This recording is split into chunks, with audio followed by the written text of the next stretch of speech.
Halo, jumpa lagi dengan saya Robin Fahmi.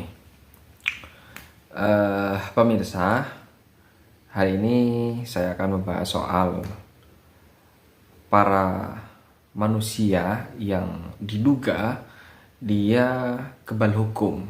Nah, kita tahu bahwa semenjak Pak Jokowi ini menjadi presiden, sepertinya banyak kasus-kasus yang itu berkaitan dengan Undang-Undang ITE. Nah, tapi ini tidak apa namanya? Tidak berlaku kepada semuanya. Seolah atau diduga ini ada tebang pilih. Nah, kenapa saya kok membahas ini? Ya, harapan saya ke depan setelah presiden yang nanti terpilih, tidak ada lagi yang namanya para manusia yang dia punya kekuatan di mata hukum, atau bahasa umumnya itu kebal hukum. Nah, ini saya membaca salah satu berita misalkan ya. Jadi ketika seorang polisi atau aparat penegak hukum dia menangkap pengkritik wali kota Solo, yaitu Gibran Rakabuming. Dia dikritik oleh seorang warga yang katanya pengamat ini, nama pengamatnya yaitu Bambang Rukminto. Dia adalah pengamat kepolisian dari Institute for Security and Strategic Studies. Dia mengatakan bahwa ada seorang warga yang dia mengkritik lewat obrolan di warung kopi lah, mengkritik wali kota Solo yaitu Gibran Rakabuming, tapi kemudian tanpa ada aduan dari pihak yang dikritik atau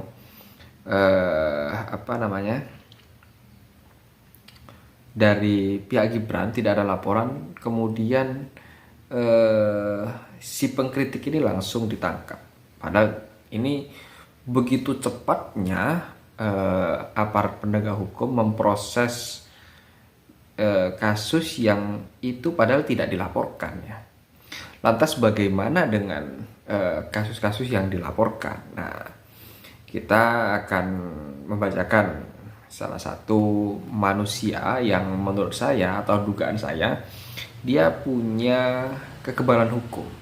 Siapa dia? Yaitu Denny Siregar. Ini yang pertama. Lah, Denny Siregar ini kita tahu bahwa dia pendukung Jokowi garis keras lah menurut saya sejak tahun 2014. Dia selalu pasang badan dan ya, banyak publik menilainya dia sebagai buzzer RP.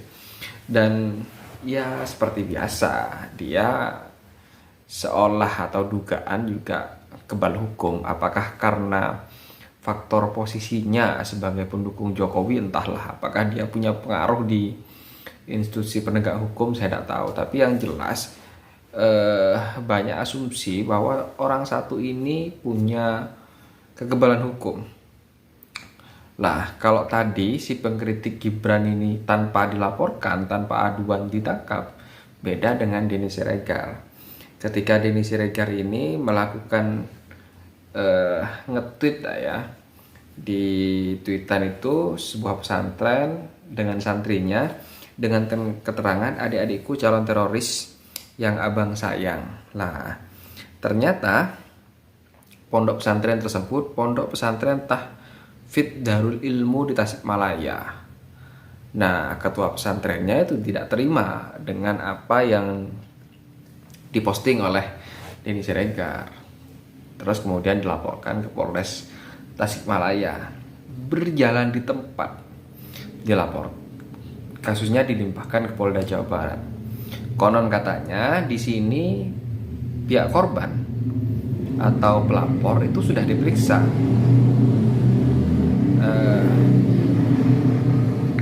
Sudah dimintai keterangan. Tapi terlapor tidak kunjung diperiksa.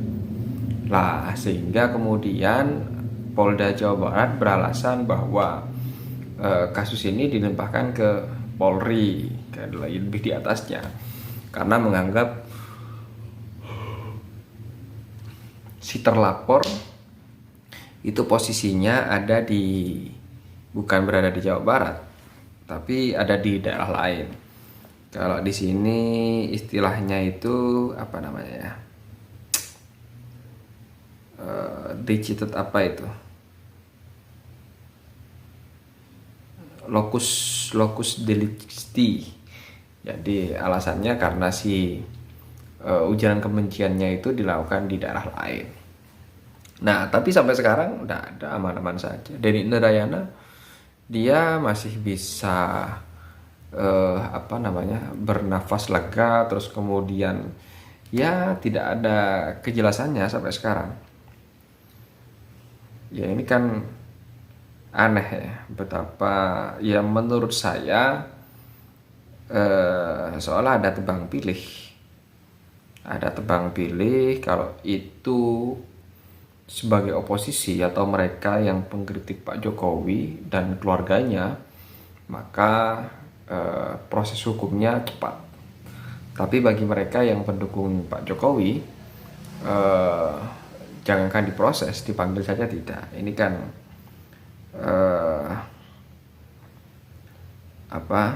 kurang baik untuk hukum kedepannya. Ini coba saya searching lagi ya, kasus apa saja yang dilaporkan kepada Denny Siregar ini.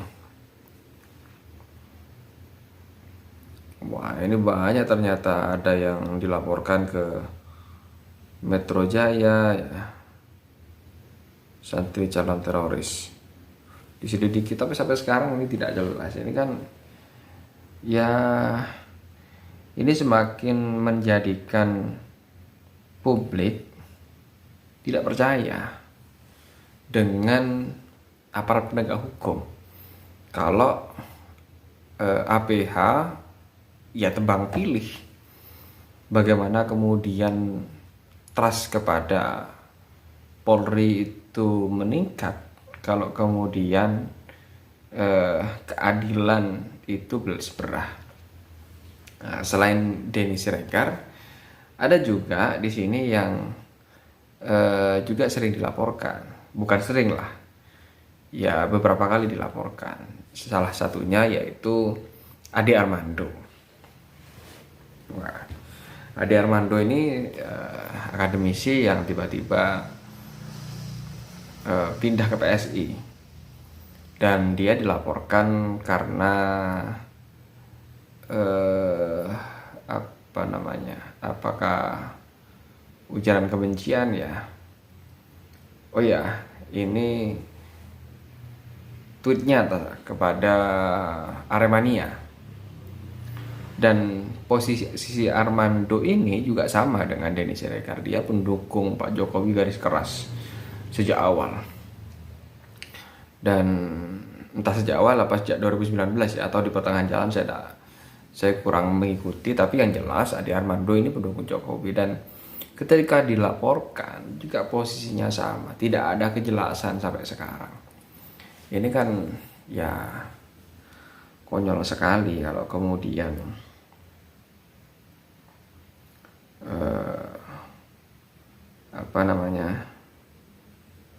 tidak ada kejelasan seperti ini. Seolah-olah hukum dikendalikan. Ya benar kalau kemudian ada asumsi hukum dijadikan alat politik untuk menggebuk oposisi.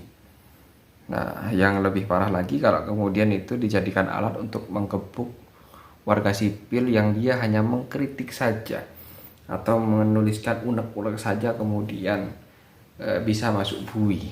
Sementara mereka, si pendukungnya, orang terdekatnya ya bebas berkeliaran dan bebas melakukan ujaran kebencian, bebas melakukan kegiatan-kegiatan yang melanggar hukum. Ini kan ya konyol. Kalau seperti ini konyol. Ini juga bisa jadi akan terus berlanjut kalau APH tidak menindaklanjutinya. Bisa jadi presiden selanjutnya juga melakukan hal yang sama. mereka yang terpilih akan menggunakan hukum sebagai instrumen untuk menjatuhkan lawan politiknya. Nah, selain Ade Armando, juga ada Abu Janda. Nah, Abu Janda atau Permadi Arya. Ini juga dilaporkan ke Polda Metro Jaya.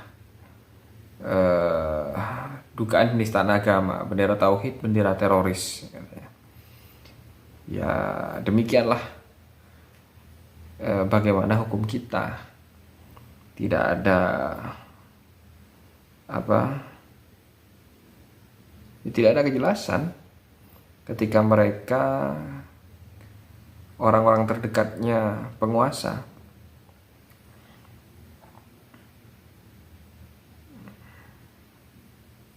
Denny Indrayana ini juga dilaporkan atas penistaan agama karena mengunggah video pengeroyokan supporter di Bandung dengan tambahan editan suara La ilaha illallah. Nah, diduga Denny ini yang mengedit video tersebut. Namun ya seperti biasalah, laporannya tidak ada kejelasan. Kalau kemudian hukum, padahal lambang Dewi Keadilan itu, dia yang memegang timbangan, itu matanya tertutup. Yang artinya hukum itu tidak punya penglihatan dan dia tidak pandang siapapun itu. Jadi semuanya bisa dikenai hukuman apabila dia melanggar aturan. Nah, tapi anehnya sepertinya Dewi Keadilan itu berada di Indonesia itu matanya tidak ditutup semuanya. Mungkin kayak seperti bajak laut itu ya, cuma ditutup segini, sehingga yang satunya ini untuk melihat siapa yang dilaporkan dan siapa jadi pihak terlapor dan pelapor, sehingga ya keadilan itu bersebelah. Bagaimana menurut teman-teman semuanya? Silahkan komentarnya. Sekian dari saya. Assalamualaikum warahmatullahi wabarakatuh.